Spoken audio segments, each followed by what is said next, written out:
Hello everyone, welcome to my YouTube channel future teachers. आज मैं आपके लिए लेकर आई हूँ बहुत ही important video. UP board exam 2026 पूरी हिंदी पढ़ने का टाइम नहीं है। आप तो आपने पढ़ने हैं सिर्फ ये 10 टॉपिक और इन्हीं को अच्छे से आप तैयार कर लीजिएगा। पेपर में आपका यहीं से आएगा। जब फ्यूचर टीचर्स का हो साथ तो घबराने की है क्या बात। चलिए आइए जल्दी से वीडियो शुरू करते हैं। सबसे पहले हम महत्वपूर्ण बहुविकल्पीय प्रश्न पढ़ेंगे। ये आपके 20 मार्क्स के आते हैं, ठीक है। तो इसमें हमने पहला प्रश्न लिया है, निम्नलिखित कथनों में से कोई एक कथन सही है, उसे पहचान कर लिखिए। इस तरह का क्वेश्चन आपका प्रीवियस बोर्ड एग्जाम में आया है। तो इस तरह के क्वेश्चन भी आ जाएंगे आपसे पूछने के लिए कि आपको 3 ऑप्शन गलत दे दिए जाएंगे और उसमें एक सही होगा। तो आपको उसमें से पहचान करके सही ऑप्शन को ओएमआर शीट में काला या नीला गोला करना है, ठीक है। तो प्रश्न है, गोदान प्रेमचंद का प्रसिद्ध महाकाव्य है। बिल्कुल नहीं, ये गलत हो जाएगा। महाकाव्य नहीं है गोदान। गोदान क्या है? उपन्यास है। हजारी प्रसाद द्विवेदी एक ख्यातिलब्ध कवि हैं। संस्कृति के 4 अध्याय रामधारी सिंह दिनकर जी की कृति है। ममता एक कहानी के लेखक जयप्रकाश भारती हैं। तो ये भी गलत हो जाएगा। क्यों? क्योंकि ममता जो है किसने लिखी है? ये आपके सिलेबस में है, ये जयशंकर प्रसाद ने लिखी है, ठीक है। तो राइट आंसर हमारा हो जाएगा संस्कृति के 4 अध्याय रामधारी सिंह दिनकर की कृति है। नेक्स्ट प्रश्न है आपका, आंसू उपन्यास के लेखक हैं, ठीक है। धर्मवीर भारती, जयशंकर प्रसाद, अज्ञे, ईलाचंद जोशी। तो आंसर हो जाएगा इसका जयशंकर प्रसाद। नेक्स्ट क्वेश्चन है, चिंतामणि निबंध संग्रह है। ये चिंतामणि निबंध संग्रह है आपका, या चिंतामणि के रचयिता कौन है? ये दो तरह से प्रश्न आपका बन रहा है। देखिए, एक हो गया आपका कि चिंतामणि निबंध संग्रह है, या चिंतामणि निबंध संग्रह किसके द्वारा लिखित है, या चिंतामणि के रचयिता कौन है। तो इसका आंसर हो जाएगा रामचंद्र शुक्ल। नेक्स्ट क्वेश्चन है आपका, आकाशदीप ममता कृति के लेखक कौन है? कि आकाशदीप और ममता जी कृतियां हैं, इसके लेखक कौन है, या फिर दोनों में से एक भी पूछा जा सकता है आपसे। तो आंसर हो जाएगा इसका आपका Jaishankar Prasad. My dear students, ये आपकी रिवीजन क्लास है, इसलिए मैं चारों ऑप्शन नहीं पढ़ रही हूँ। जो सिर्फ राइट ऑप्शन है मैं आपको उसी का आंसर दे रही हूँ, ताकि वीडियो हमारी लंबी ना हो और कम समय में आपका रिवीजन बहुत आसानी से हो जाए, ठीक है। तो आप ये मत सोचिएगा कि मैंने ऑप्शन तो 4 दिए हैं लेकिन मैं ऑप्शन नहीं पढ़ पा रही हूँ, क्योंकि टाइम बहुत कम है, इसलिए 4 ऑप्शन ना पढ़ के हम डायरेक्ट आंसर पर फोकस करेंगे। आपको आंसर अच्छे से ध्यान रखना है, बिकॉज ये आपकी रिवीजन क्लास है। नेक्स्ट क्वेश्चन है आपका, आंधी और प्रतिबिंब किस विद्या की रचना है? आंधी और प्रतिबिंब किस विद्या की रचना है? तो ये कहानी है आपकी। प्रायश्चित किसकी रचना है? प्रायश्चित किसकी रचना है? तो ये भगवती चरण वर्मा की रचना है। नेक्स्ट है आपका, निम्नलिखित में से शुक्ल युग के लेखक हैं। इसमें से हमें बताना है शुक्ल युग के लेखक कौन है। तो श्याम सुंदर दास जी हैं। नेक्स्ट क्वेश्चन है, निम्नलिखित में से कोई एक कथन सही है, उसे पहचान कर लिखिए। तो इसका आंसर हो जाएगा आपका, भूले बिसरे चित्र के लेखक भगवती चरण वर्मा हैं। इसमें से आपके 2 प्रश्न बन सकते हैं। एक तो हो गया कि भूले बिसरे चित्र क्या है? भगवती चरण वर्मा द्वारा लिखित है। या फिर इस तरह से भी आ सकता है कि निम्नलिखित में से कौन सी कृति भगवती चरण वर्मा द्वारा लिखित है या रचित है, ठीक है। तो दोनों ही बातों का आपने ध्यान रखना है। नेक्स्ट क्वेश्चन है आपका, सागर की लहरों पर किस विद्या की रचना है? तो ये आपका यात्रा वृत्तांत है, ठीक है। यात्रा वृत्त बोल दीजिए या यात्रा वृत्तांत बोल दीजिए, एक ही बात है, ठीक है। नेक्स्ट क्वेश्चन है, किस कहानी, एक मिनट, किस कहानीकार की कहानियां मानसरोवर नामक नाम से 8 भागों में संकलित है? अब यहाँ आपके एक नहीं, आपके 3 प्रश्न बन रहे हैं, ठीक है। ये जो है आपका क्वेश्चन कि किस कहानीकार की कहानियां मानसरोवर नाम से 8 भागों में संकलित। पहला प्रश्न तो ये बन गया, मानसरोवर किसके द्वारा लिखित है, फर्स्ट। फिर है मानसरोवर क्या है, और तीसरा मानसरोवर के कितने भाग हैं। तो ये आपकी प्रेमचंद द्वारा रचित है। मानसरोवर क्या है? कहानी है ना? कहानियों का संग्रह है ये मानसरोवर। ठीक है, किसकी है? प्रेमचंद की है। ये क्वेश्चन बहुत इंपॉर्टेंट है जो अब मैं पढ़ने वाली हूँ आपके सामने, और ये प्रश्न कई बार रिपीट हुआ है, तो इसको बहुत अच्छे से याद रखिएगा आप। प्रश्न है आपका, कलम का सिपाही की रचना किसने की? अब यहाँ आप कंफ्यूज हो सकते हैं। क्यों? मैं बताती हूँ कहाँ कंफ्यूज होंगे आप कलम का सिपाही देखते ही प्रेमचंद पे निशान लगा देंगे, जबकि इसका आंसर प्रेमचंद नहीं है। प्रश्न को ध्यान से पढ़िएगा। प्रश्न है कलम का सिपाही की रचना, यहाँ रचना पूछी गई है। ठीक है, और अगर आपसे पूछे कलम का सिपाही किसे कहा जाता है तो प्रेमचंद होगा। ठीक है, प्रश्न है कलम का सिपाही की रचना, तो रचना किसने की है? अमृत राय ने की है। ठीक है, अमृत राय कौन है? प्रेमचंद के बड़े बेटे हैं। ये भी प्रश्न बन जाता है। अगला क्वेश्चन पढ़ते हैं, धर्मयुग के संपादक कौन हैं? धर्मयुग के संपादक कौन है? तो धर्मयुग से याद रखिए धर्मवीर भारती। नेक्स्ट प्रश्न है, महादेवी वर्मा द्वारा रचित निबंध संग्रह है। तो महादेवी वर्मा द्वारा जो रचित है निबंध संग्रह है वो आपका उर्वशी हो जाएगा। ठीक है, नेक्स्ट है, मुंशी प्रेमचंद द्वारा संपादित पत्रिकाएं हैं। तो मुंशी प्रेमचंद द्वारा माधुरी और हंस जो पत्रिकाएं हैं उसका मुंशी प्रेमचंद जी ने संपादन किया था। नेक्स्ट प्रश्न है, नीड़ का निर्माण फिर किस विधा की रचना है? तो नीड़ का निर्माण जो विधा है आपकी किस विधा की? आत्मकथा है। नीड़ का निर्माण फिर।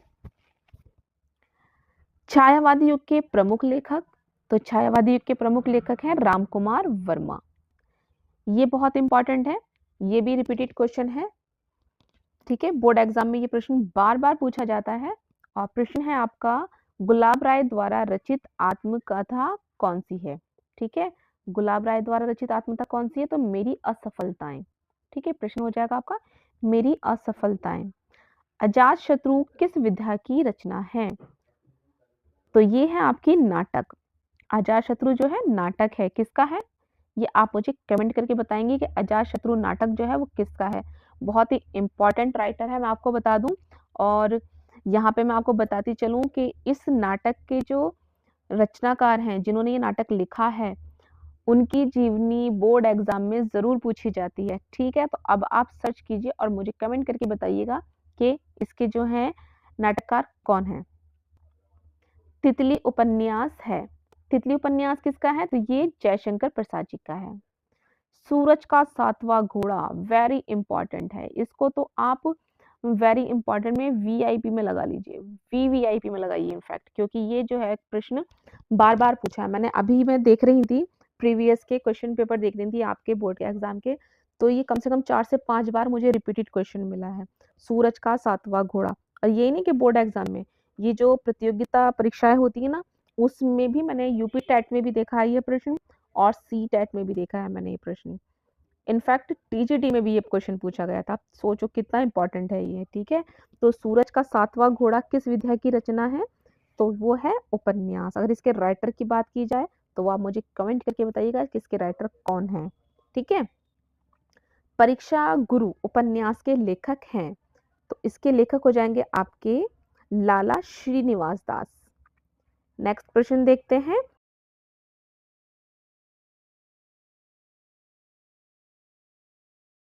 भारत दुर्दशा रचना है। तो भारत दुर्दशा जो रचना है ये भारतेंदु हरिश्चंद्र की है।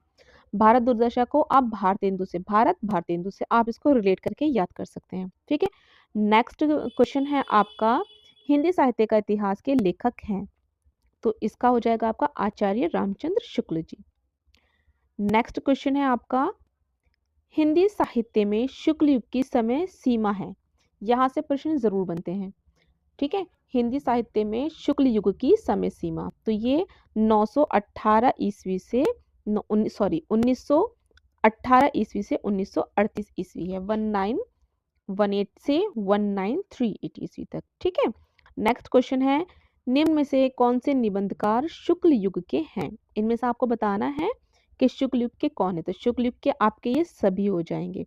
ठीक है, बाबू गुलाब राय, श्याम सुंदर दास और जयशंकर प्रसाद, ये सब क्या है आपके शुक्ल युग के प्रमुख लेखक हैं।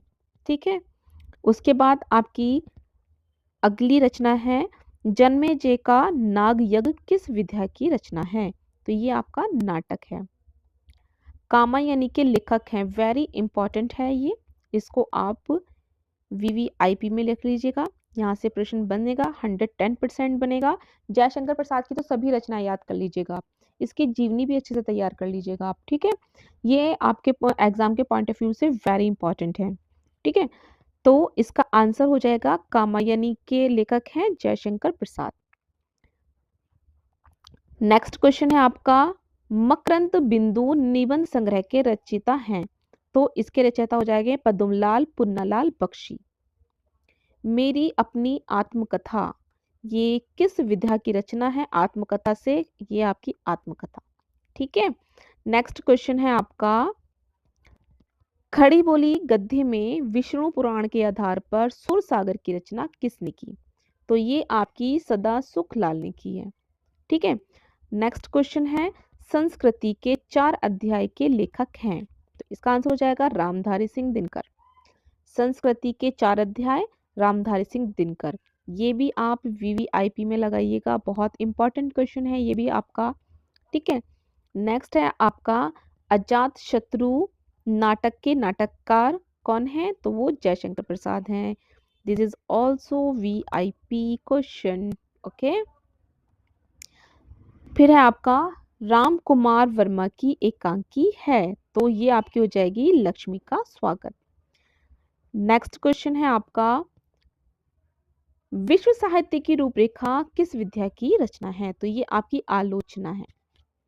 ये सब चीजें मैं एक्सप्लेन यहाँ इसलिए नहीं कर रही हूँ क्योंकि मैं आपको ये सब पढ़ा चुकी हूँ, ठीक है। आप मेरी जो कंटेंट की वीडियोस हैं वो आप मेरे चैनल फ्यूचर टीचर्स पर जाकर के प्लेलिस्ट से आप यूपी बोर्ड 10 क्लास की जो प्लेलिस्ट है उसमें आप मेरे सारे टॉपिक पढ़ सकते हैं, ठीक है। चलिए आगे बढ़ते हैं हम। ठूठा आम किसकी रचना है?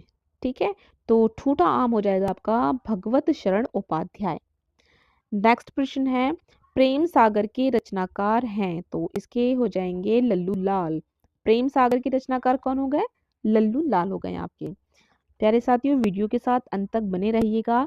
ये मैंने बहुत ही इम्पॉर्टेंट आपकी बुक से, आपके मॉडल पेपर से और जो भी मुझे इम्पॉर्टेंट लगा है मैंने वहाँ से सभी प्रश्न एक जगह कलेक्ट किए हैं और उनको एक जगह मिक्स करके आपके लिए एक मैंने मैराथन टाइप ये वीडियो बनाई है ताकि कम समय में आपका रिवीजन हो सके। तो प्लीज़ वीडियो को बीच में स्किप बिल्कुल मत कीजिएगा, पूरी वीडियो देखिएगा ताकि आपका जो एग्जाम के पॉइंट ऑफ व्यू से कंटेंट है आपको पूरा मिल जाए, ठीक है। चलिए आगे बढ़ते हैं। बर्फ की गुड़िया के रचनाकार हैं, तो इसका हो जाएगा आपका जयप्रकाश भारती।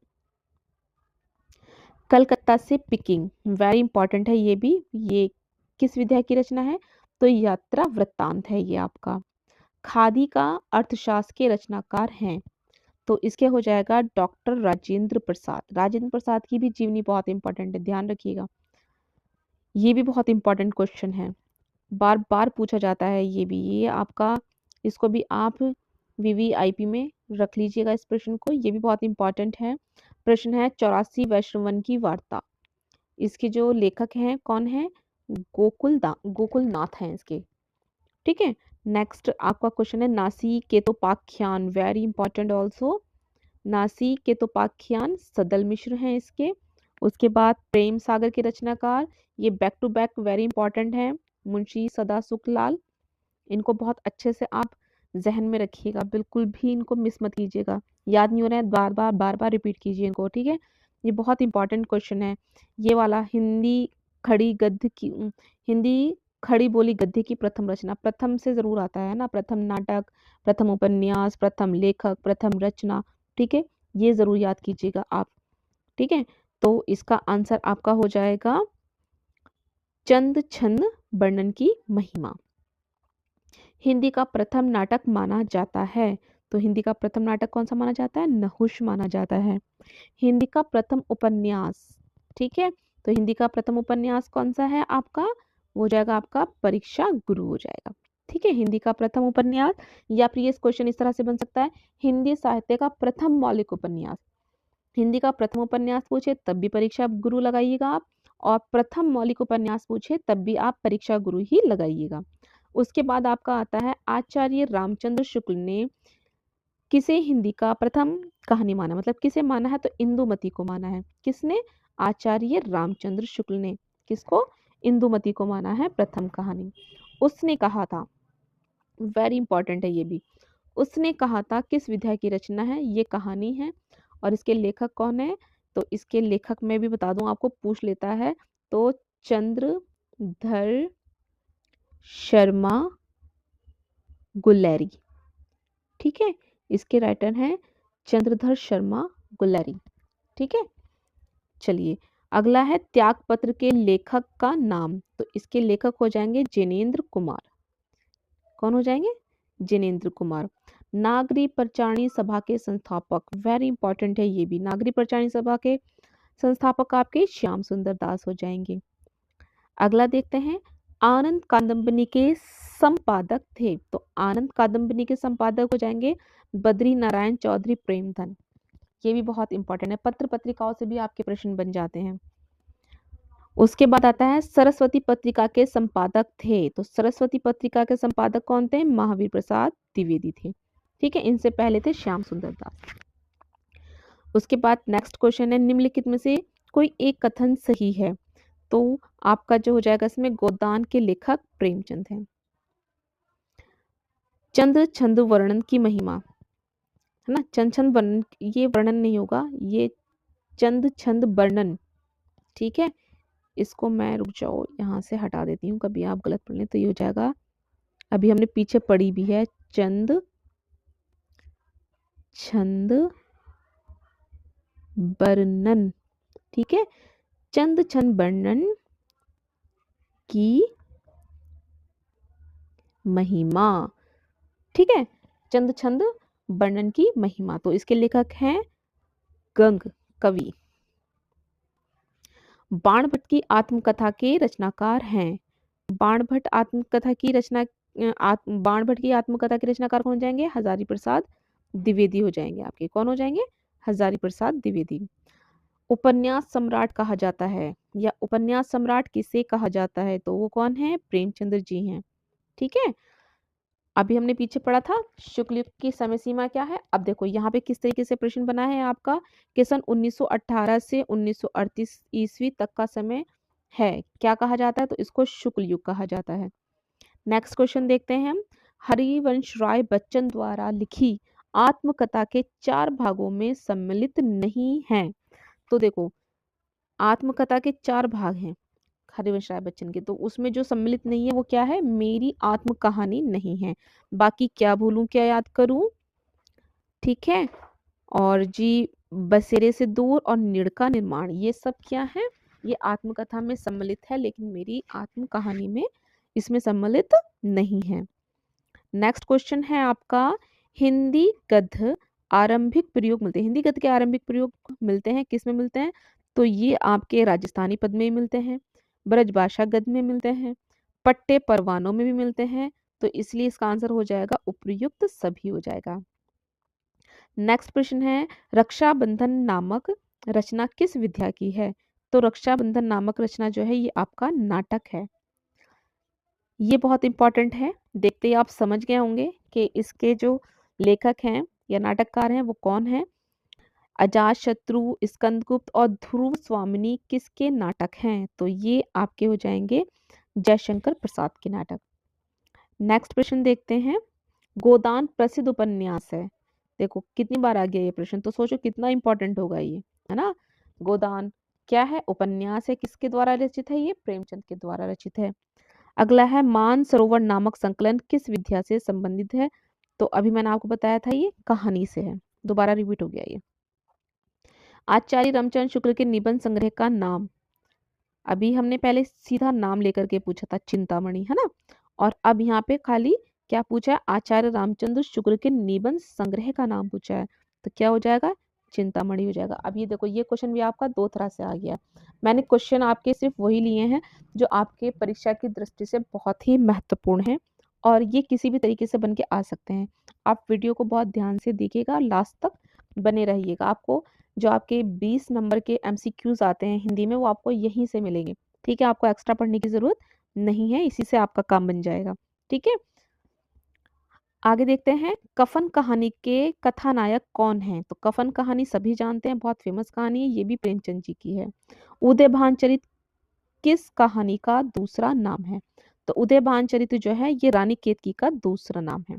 ठीक है, तो प्यारे बच्चों, ये जो हमने सारे एमसीक्यूज पढ़े हैं ये आपकी परीक्षा की दृष्टि से बहुत ही महत्वपूर्ण है।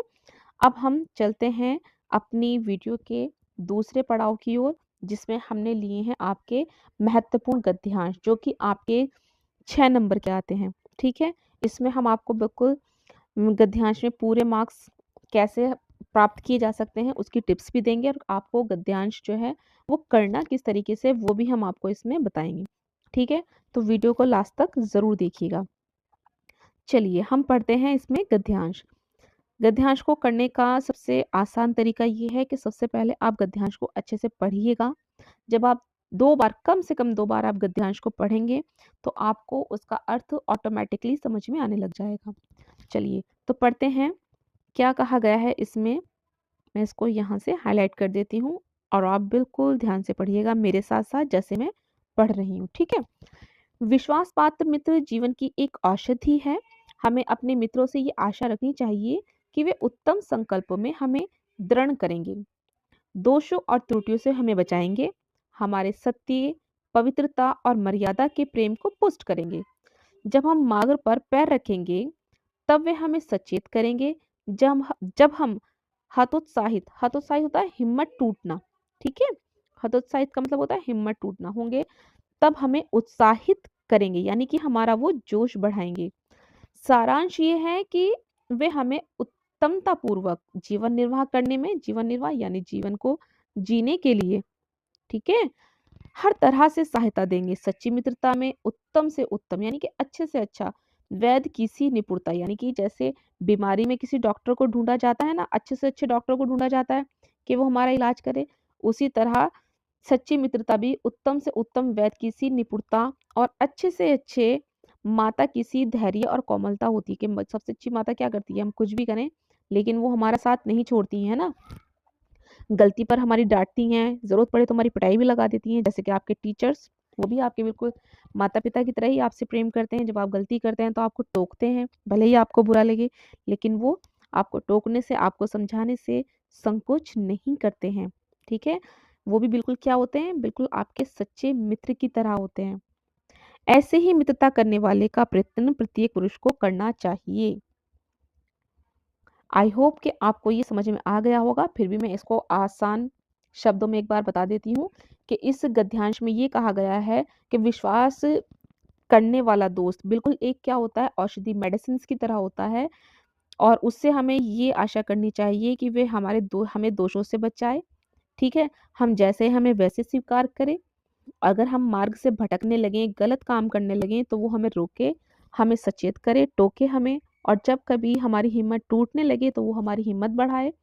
ठीक है, और जो सच्चा दोस्त होता है वो बिल्कुल ऐसे होता है जैसे कि किसी खतरनाक बीमारी में एक बेहतरीन डॉक्टर का मिल जाना होता है। वो बिल्कुल हमारी माता की तरह हमें प्यार से, गुस्से से समझाता है, और वही हमारा सच्चा मित्र है जो हमें बुराइयों से बचाता है। कहने का तात्पर्य ये है।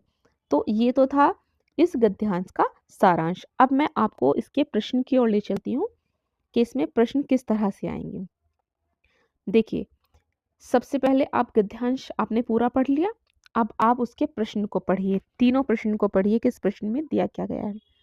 जब आप गद्यांश का अर्थ निकालेंगे तो आंसर ऑटोमेटिकली निकल आएंगे आपसे। ठीक है, देखिए इसमें दिया गया है उपरोक्त गद्यांश का संदर्भ लिखिए। संदर्भ की वीडियो मैं अपनी क्लास चैनल पे बना चुकी हूँ।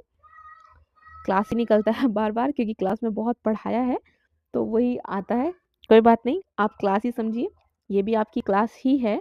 ठीक है, तो गद्यांश में जिन बच्चों को प्रॉब्लम हो रही है वो मेरी प्लेलिस्ट में जाकर के गद्यांश वाली प्लेलिस्ट देखिएगा। उसमें मैंने जो आपके बोर्ड एग्जाम के पॉइंट ऑफ व्यू से इम्पॉर्टेंट गद्यांश है वो मैंने उनकी वीडियो अपलोड की हुई है, उनको आप देख लीजिएगा।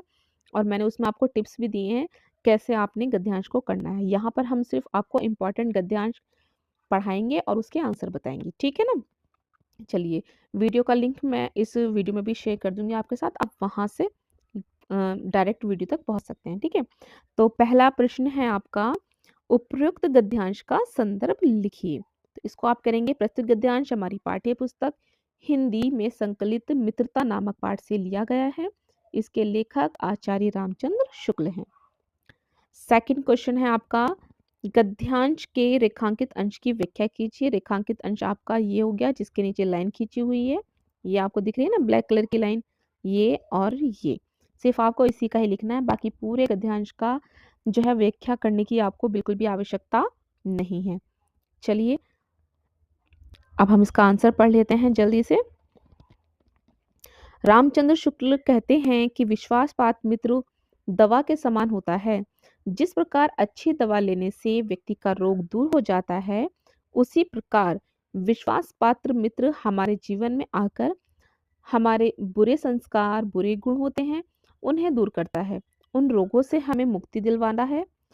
हमें अपने मित्रों से ये आशा रखनी चाहिए कि वे हमें 200 अवगुणों व बुराइयों से, मतलब 200 नहीं होगा ये, यहाँ लिखने में मिस्टेक हो गई, इसको हमें अवगुणों व बुराइयों से बचाए और हमारे विचारों व संकल्पना को मजबूत बनाने में हमारी सहायता करे और हमें बुराइयों से बचाते हैं। देखिए कितनी प्यारी बात की गई है, इसको हम अपने जीवन में भी हमें इसको अपने ढालना चाहिए, ठीक है ना? ये और इस गद्यांश के माध्यम से बहुत ही अच्छी बात ये हमें समझाई गई है, खासकर मित्र बनाने के संबंध में, ठीक है ना? देखिए मैं एक बार दोबारा से पढ़ना चाहूँगी इसको क्योंकि मुझे ये बहुत अच्छा लगा है और आपको भी अच्छा लगेगा ये। एक मिनट, मैं इसको यहाँ हाइलाइट करती हूँ और आप ध्यान से सुनिएगा ताकि आपको समझ आ जाए ये बात। विश्वासपात्र मित्र दवा के समान होता है। जिस प्रकार अच्छी दवा लेने से व्यक्ति का रोग दूर हो जाता है, उसी प्रकार विश्वास पात्र मित्र हमारे जीवन में आकर हमारे बुरे संस्कार, बुरे गुण जो होते हैं, उन अवगुणों से हमें मुक्ति दिलवाता है। हमें अपने मित्रों से ये आशा रखनी चाहिए कि वे हमें अवगुणों व बुराइयों से बचाए और हमारे विचारों व संकल्पनाओं को मजबूत बनाने में हमारी सहायता करें और हमें बुराइयों से बचाते रहें। ठीक है? वही हमारा सच्चा मित्र होता है। चलिए अगले प्रश्न की ओर चलते हैं। नेक्स्ट प्रश्न है हमारा, एक सच्चा मित्र किसे कहते हैं? वेरी इंपॉर्टेंट बात भाई ये तो, एक सच्चा मित्र क्या होता है? तो आइए जानते हैं कि सच्चा मित्र किसे कहते हैं, कौन होता है सच्चा मित्र हमारा? एक सच्चा मित्र उसे कहा गया है जो उत्तम वैद्य के समान, उत्तम वैद्य डॉक्टर, हमारे बुरे कर्मों को पहचान कर हमें उनसे मुक्ति दिलाए, उसमें अच्छी माता जैसा धैर्य हो तथा जो किसी भी स्थिति में कोमलता ना छोड़े। ठीक है? कि जिस तरह से डॉक्टर के पास हम जाते हैं, वो हमें देखते ही समझ जाता है हमें क्या बीमारी है, वो हमारी नब्ज़ देखता है ना? बीपी चेक करता है हमारा और वो समझ जाता है कि हमें क्या प्रॉब्लम है और फिर हमारा उसी के अकॉर्डिंग, हमारी रिपोर्ट्स के अकॉर्डिंग ही हमारा क्या करता है, ट्रीटमेंट करता है। तो हमारा दोस्त भी ऐसे ही होता है जो हमारे बुरे कर्म होते हैं, हमारे अवगुण होते हैं, उनको पहचान कर हमें समझाता है और बुराई से हमें बचाता है। और बिल्कुल जैसे हमारी माता हमें प्यार से, गुस्से से और कोमलता से हमें समझाती हैं, वैसे ही वो धैर्य और कोमलता का साथ नहीं छोड़ता है। ठीक है? तो ये आपका एक गद्यांश ये हो गया। अब हम अगले गद्यांश की ओर चलते हैं। अगला गद्यांश क्या कहता है? ये बहुत ही महत्वपूर्ण गद्यांश है, ठीक है? तो बहुत अच्छे से आपको समझिएगा, आप वीडियो देखते-देखते ही समझ जाएँगे। आपको बार-बार किताब खोलने की ज़रूरत नहीं पड़ेगी। मेरी कोशिश यही है कि आपको वीडियो से ही सारी चीज़ें बहुत अच्छे से तैयार हो जाएँ। ठीक है? चलिए मैं इसको बॉक्स में कर देती हूँ। ये कोई बात नहीं है कि एक ही स्वभाव और रुचि के लोग में ही मित्रता हो सकती है, ठीक है? कि ये कोई ज़रूरी नहीं है कि एक जैसे लोग ही आपस में दोस्त बने। समाज में विभिन्नता देखकर लोग एक-दूसरे की ओर आकर्षित होते हैं, कि जो हमारी सोसाइटी है ना? तो हम क्या करते हैं, जो विभिन्नता होती हैं, मतलब जो एक-दूसरे से अलग होती हैं, उन चीज़ों को देखकर, उसको देखकर हम अट्रैक्ट हो जाते हैं, है ना? जो गुण हम में नहीं है, हम चाहते हैं कि कोई ऐसा मिले जिसमें वे गुण हों, जो हम में नहीं है। ऑब्वियसली जो चीज़ हमारे पास नहीं है, हम दूसरों की देख कर के उससे हो जाते हैं ना, इम्प्रेस हो जाते हैं, उससे अट्रैक्ट होते हैं उसकी तरफ हम। तो यही बात इसमें आचार्य रामचंद्र शुक्ल जी ने कही है कि जो गुण हम में नहीं है, हम चाहते हैं कि कोई ऐसा मित्र मिले जिसमें वो गुण हो, जो हम में नहीं है। चिंताशील मनुष्य प्रफुल्लित चित्त का साथ ढूंढता है, मतलब जो चिंताशील यानी जो डिप्रेस्ड होता है, परेशान होता है, वो चाहता है कोई हमें ऐसा मिले जो हमें खुश करे, है ना, और हमारे मूड को ठीक कर दे। निर्बल बलि का धीर उत्साहियों के, जो मतलब निर्बल होता है, कमजोर होता है, वो शक्तिशाली व्यक्ति को देखकर खुश हो जाता है। तो यही आपके इस गद्यांश का सार है। देखिए अब इसका प्रश्न आ चुका है। उपरोक्त गद्यांश का संदर्भ लिखिए। सेम वैसे ही लिखना है आपको जैसे हमने पहले बताया है, इसलिए मैं इसको स्किप कर रही हूँ। मैं डायरेक्ट इसका दूसरा क्वेश्चन पढ़ रही हूँ। दूसरे क्वेश्चन में क्या कहा गया है, रेखांकित अंश की व्याख्या कीजिएगा। ठीक है, तो इसमें होगा रेखांकित अंश में ये बताया गया है कि एक समान रुचि व स्वभाव के लोगों में ही मित्रता हो सकती है ना, बल्कि समाज में इसके विपरीत दो भिन्न दृष्टिकोण रखने वाले लोग भी आपस में दोस्त बन सकते हैं। ठीक है, देखो ये छोटा इसलिए आंसर क्योंकि ये गद्यांश भी छोटा है और सिर्फ एक ही लाइन की इसमें हमने क्या करनी है, अंडरलाइन की है इन्होंने, तो हम सिर्फ एक ही लाइन का आंसर लिखेंगे। तो जरूरी नहीं है कि आप कॉपी का पूरा पेज भरें तो ही आपको नंबर पूरे मिलेंगे, नहीं, आपने पॉइंट टू पॉइंट आंसर देने हैं। ठीक है, और हाँ एक बात और बता दूं आपको, इस बार आपकी जो कॉपी है वो लैंडस्केप साइज में नहीं है, वो पोर्ट्रेट साइज में है। ठीक है, कॉपी लिखने से पहले ध्यान रखें, पहले आपके फ्रंट पेज की जितनी भी एंट्रियां हैं वो बहुत अच्छे से फिल कर लें आप, और जो आपकी कॉपी आपको मिलेगी, ठीक है, जिसमें आप आंसर लिखेंगे, उसमें आपने क्या करना है, एक तरफ हाशिया करना है, स्केल से एक तरफ आप लाइन खींचेंगे, दोनों तरफ लाइन नहीं खींचेंगे आप, नहीं तो आपके मार्क्स कट हो जाते हैं। ठीक है, एक तरफ ही आपको लाइन खींचनी है, और काले पेन से बड़ा बड़ा आपको क्वेश्चन लिखना है और फिर उसका आंसर लिखना है। अगर आप पूरा क्वेश्चन नहीं लिखना चाहते तो कम से कम क्वेश्चन का नंबर बड़ा करके जरूर लिखें, और जिस खंड का काम कर रहे हैं उसे सीक्वेंस में करें, सीक्वेंस ना तोड़ें। अगर आप सीक्वेंस तोड़ेंगे तो ये आपके लिए नुकसानदेह हो सकता है, आपके मार्क्स में आपकी कटौती हो सकती है। ठीक है, तो जिस खंड को आप कर रहे हैं, अगर आप गद्य खंड को कर रहे हैं तो उसको सीक्वेंस में कीजिएगा। ठीक है, पद का कर रहे हैं तो उसको सीक्वेंस में कीजिएगा, और संस्कृत का कर रहे हैं तो संस्कृत को सीक्वेंस में कीजिएगा, है ना, क्रम मत तोड़िएगा, खंड जरूर डाल के करिएगा। ठीक है, काला और नीले पेन का अच्छे से प्रयोग कीजिएगा, ये नहीं कि एक ही पेन से आपने आंसर लिख दिया है। काला पेन और नीला पेन एक्स्ट्रा पेन लेकर के जाएं चाहे साथ, लेकिन क्वेश्चन काले पेन से उतारें और आंसर नीले पेन से उतारें। चलिए अब क्वेश्चन की ओर चलते हैं। क्या कह रहा है क्वेश्चन,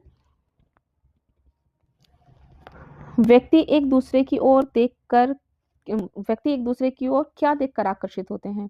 तो ये हमें अपने अकॉर्डिंग आंसर नहीं देना है इसका कि हम किसको देखकर आकर्षित हो रहे हैं, हमें गद्यांश के अकॉर्डिंग आंसर देना है। ठीक है, तो गद्यांश पे फोकस रखें, जो गद्यांश में दिया गया है वही आपने पढ़ना है, वही सोच के आपको आंसर देना है। ये नहीं कि अपनी पर्सनल थॉट्स आप उसमें लिखने शुरू कर दिए, कि हम किस चीज को देखकर अट्रैक्ट हो जाते हैं कि भाई मुझे तो बाइक पसंद है और मैं बाइक देख करके, किसी के पास बाइक है तो मैं उससे अट्रैक्ट हो गया, मैंने दोस्त बना लिया। ऐसा नहीं करना है बिल्कुल। या फिर किसी के पास मोबाइल कलेक्शन बहुत अच्छा है तो भाई, या वॉच कलेक्शन बहुत अच्छा है तो भाई वो मेरा दोस्त बन गया, ये नहीं सोच के करना है। आपने अपनी तरफ से कुछ नहीं लिखना है, आपने जो पढ़ा है उसी के अकॉर्डिंग इसमें आपने लिखना है। ठीक है, जो आपके गद्यांश में दिया गया है वही आप इसमें लिखेंगे। ठीक है, इसलिए मैंने इसमें आज लिख भी दिया है ताकि आपका जो है कनेक्शन बना रहे। प्रस्तुत गद्यांश के अनुसार व्यक्ति समाज में विभिन्नता देखकर एक दूसरे की ओर आकर्षित होते हैं। विभिन्नता मैंने आपको एग्जाम्पल के माध्यम से बता दी है, मजाक की मजाक भी हो गई और आपको एग्जाम्पल भी मिल गए हैं, है ना आकर्षित होने के क्या कारण हो सकते हैं। ठीक है, जिस व्यक्ति में जो गुण नहीं होता, जब वह उस गुण को दूसरे व्यक्ति में पाता है तो वो इसकी ओर आकर्षित हो जाता है। जैसे कमजोर व्यक्ति शक्तिशाली को तथा वीर व्यक्ति उत्साही का साथ पाकर खुश हो जाता है। होता है ना कि कोई बहुत कमजोर होता है तो सोचता है कि मेरा दोस्त बहुत स्ट्रांग है तो उससे सारे पंगे ले लेगा, है ना। और जी, जो बहादुर लोग होते हैं वो अपने जैसे लोगों को देखकर खुश हो जाते हैं। होता है ना ऐसा, आप भी खुश होते होंगे अपने जैसे दोस्तों को देख करके। ठीक है, तो अब हम पढ़ते हैं अगले गद्यांश की ओर। चलिए इसको भी पढ़ लेते हैं, इसमें क्या कहा गया है जी। रोहतास दुर्ग के प्रकोष्ठ में बैठी हुई युवती ममता सोन नदी के तीक्ष्ण गंभीर प्रवाह को देख रही है। ममता विधवा थी, उसका यौवन सोन नदी के समान ही उमड़ रहा था। मन में वेदना, मस्तक में आंधी, मस्तक यानी माथा, आंखों में पानी की बरसात लिए वे सुख के कंटन शयन में विकल थी। वह रोहतास दुर्गपति के मंत्री चूड़ामणि की अकेली दुहिता थी। फिर उसके लिए कुछ अभाव होना असंभव था, परंतु वे विधवा थी। हिंदू विधवा संसार में सबसे त्रस्त निराश्रय प्राणी है। तब उसकी विडंबना का कहाँ अंत था। ठीक है, ये कहानी है आपकी ममता। आपने पढ़ी होगी जयशंकर प्रसाद की, पढ़ी ही है, होगी से क्या मतलब, पढ़ी है आपने। तो उसी का ये आपका एक गद्यांश लिया गया है कि ममता जो है वहाँ कहाँ बैठी है, रोहतास दुर्ग के बाहर बैठी हुई है और सोन नदी के जो प्रवाह लहरें चल रही हैं पानी की उनको देख रही है। आंखों से उसके आंसू बह रहे हैं, है ना। और वो कौन है, दुर्गपति के मंत्री हैं चूड़ामणि, उनकी विधवा पुत्री है। ठीक है, यूं तो उनके पास कोई किसी भी चीज की क्या है असुविधा नहीं है, हर चीज है उनके पास, लेकिन वो विधवा है और हिंदू धर्म में विधवा होना क्या है, बहुत ही छोटा माना जाता है, बहुत ही निराश्रय प्राणी की तरह उसको देखा जाता है ना। और ये विडंबना का अंत नहीं है, यही इस गद्यांश में कहा गया है। देखिए इसका फर्स्ट प्रश्न है, उपरोक्त गद्यांश का संदर्भ लिखिए। तो प्रस्तुत गद्यांश, अब देखो उसमें हमने दो गद्यांश लिए हैं, वो हमने आपके जो पार्ट था आपका मित्रता पार्ट के थे दोनों। ठीक है, अब ये है आपका दूसरा पार्ट स्टार्ट हो चुका है ममता। तो ये हमने ममता पार्ट से लिया है, तो यहाँ पे अब देखो दूसरा आ गया तो हम क्या कर देंगे, सेम रखेंगे, बस पार्ट का नाम और उसके राइटर का नाम चेंज कर देंगे। जैसे इसमें लिखा हमने प्रस्तुत गद्यांश हमारी पाठ्य पुस्तक हिंदी में संकलित ममता नामक पाठ से लिया गया है, इसके लेखक जयशंकर प्रसाद हैं। यहाँ पे मैं आपको थोड़ा ठहर कर एक टिप देना चाहूंगी कि आपके बुक जो है हिंदी की 10th क्लास की, उसमें जितने भी आपके पार्ट हैं सभी पार्ट के नाम याद कर लीजिएगा, उसके राइटर के नाम याद कर लीजिएगा और जो गद्यांश हैं उनके कीवर्ड्स जरूर याद कर लीजिएगा। कीवर्ड्स बोले तो कहानी को पढ़िएगा और उसमें देखिएगा कि इस कहानी में क्या कहा गया है, किसके बारे में बात हो रही है, और उन्हीं की पॉइंट्स को आप पकड़ लीजिएगा। तो उससे क्या हो जाएगा, आपको याद करने में आसानी हो जाएगी। ठीक है, वैसे तो मैं आपको अपनी वीडियोस में टिप्स देती रहूंगी, आपको बताती रहूंगी कहाँ आपको कैसे तैयार करना है, तो आपको कोई मुश्किल नहीं होगी। लेकिन फिर भी आप हम खुद करते हैं तो ज़्यादा अच्छे से कर पाते हैं। ठीक है, वीडियो को आप ध्यान से देखिएगा, मैं आपको इसी में टिप्स दे दूंगी कि आपको क्या किस कीवर्ड से क्या पकड़ना है। ठीक है, अभी वीडियो के अंत में बताती हूँ, पहले हम इसको पूरा कर लेते हैं। ठीक है, वीडियो स्किप बिल्कुल मत कीजिएगा, पूरा देखिएगा। तो पहला प्रश्न तो हम कर चुके हैं, दूसरा प्रश्न देख लेते हैं इसका। गद्यांश में रेखांकित अंश की व्याख्या कीजिए। तो इसमें क्या कहा गया है, रेखांकित अंश में ममता की दुखपूर्ण स्थिति का वर्णन है। उसका यौवन सोन नदी की तरह प्रबल और उमड़ता हुआ था, लेकिन उसके मन में पीड़ा, चिंता और आंसू भरे हुए थे। सुख सुविधाएं होने के बावजूद वे दुखी थी, क्योंकि वह रोहतास दुर्ग के मंत्री की इकलौती बेटी होकर विधवा थी। समाज में विधवा को असहाय और तुच्छ समझा जाता था, इसलिए उसकी पीड़ा और विडंबना का कोई अंत नहीं था, है ना। तो इसमें यही कहा गया है कि रोहतास दुर्ग के मंत्री होने के बाद और इकलौती बेटी होने के बाद भी वह सुखी नहीं थी। क्यों क्यों सुखी नहीं थी, क्योंकि वे विधवा थी। और उस समय में विधवा को क्या समझा जाता था, तुच्छ छोटा समझा जाता था बहुत, है ना, कि वो कोई भी सुख सुविधा का लाभ नहीं ले सकती थी, ये समझा जाता था। ममता कौन थी, उसकी क्या स्थिति थी, अब आप समझ गए होंगे ममता कौन थी, है ना। ममता रोहतास दुर्गपति के मंत्री चूड़ामणि की विधवा पुत्री थी। वे अपने यौवन के समान उमड़ते सोन नदी के तेज बहाव की निहार रही थी। इसके लिए भौतिक सुख साधनों का अभाव नहीं था, किंतु विधवा होने के कारण वह अंत में व्याकुल रहती है। तो प्यारे बच्चों, आज की इस वीडियो में मैंने आपके लिए बहुत ही महत्वपूर्ण, जो कि आपकी परीक्षा की दृष्टि से बहुत ही महत्वपूर्ण गद्यांश हैं, वो लेकर आई हूँ। और इसमें मैंने आपके बहुत सारे जो हैं लगभग 100 के लगभग मैंने आपको इसमें एमसीक्यूज कराए हैं, जो कि आपकी परीक्षा की दृष्टि से बहुत ही महत्वपूर्ण है। मैं आशा करती हूँ कि ये वीडियो आपके लिए बहुत ही महत्वपूर्ण और उपयोगी साबित होगी। चूँकि वीडियो बहुत लंबी हो रही है, इसलिए हम इसका सेकंड पार्ट में आपके लिए मैं और इम्पोर्टेंट इसके लेकर के आऊँगी इसमें टॉपिक्स आपके, जैसे कि आपका गद्य में अब आपका रह गया है सिर्फ और सिर्फ गद्यांश रह गए हैं, इसमें जो महत्वपूर्ण गद्यांश है वो लेकर के आऊँगी मैं। और जो आपकी महत्वपूर्ण लेखकों की जीवनियाँ हैं, मैं उसकी वीडियो आपकी नेक्स्ट पार्ट में लेकर के आऊँगी। ठीक है, तो जल्दी मिलते हैं नेक्स्ट वीडियो के साथ। और जिन साथियों ने अभी तक हमारा चैनल सब्सक्राइब नहीं किया है तो प्लीज़ जल्दी से हमारे चैनल को सब्सक्राइब कर दीजिएगा, वीडियो को लाइक कीजिए और शेयर कीजिएगा, और जो भी आपके दोस्त हैं, आपके रिश्तेदार हैं, पड़ोसी हैं, जो भी हैं, ठीक है, जिनको आप भेजना चाहें सभी को भेज दीजिएगा ये वीडियो, ताकि उनके भी काम आ जाए और उनके मार्क्स अच्छे आ जाएँ। जल्दी मिलते हैं नेक्स्ट वीडियो के साथ। Take care, bye bye.